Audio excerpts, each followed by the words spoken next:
So next up, guys, got a really nice day cab truck here. So this is a 2016 Mack Pinnacle CXU613.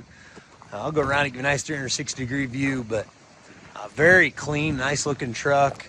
Obviously, it's got the headache rack, wet kit,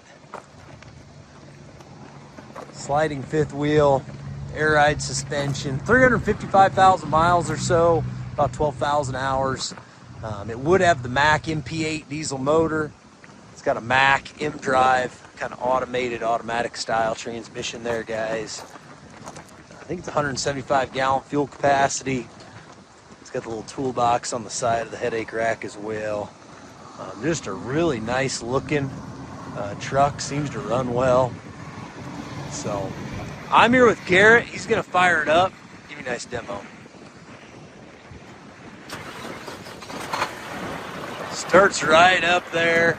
And guys, this would be a truck coming in from a rental company. Nice thing about that is it's been fleet maintained.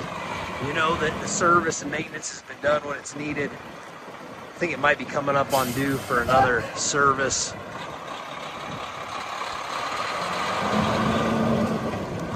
Interior's good and clean. You got a nice air ride driver's seat, radio, power windows, power locks, kind of all those things. Sold quite a few of these trucks for this rental company, and guys have had really good luck with them. Forward reverse, guys, drives around well. So there's the little demo, 2016 Mack Pinnacle CXU613 day cab. Go, guys, auction time at Old 20 Auctions.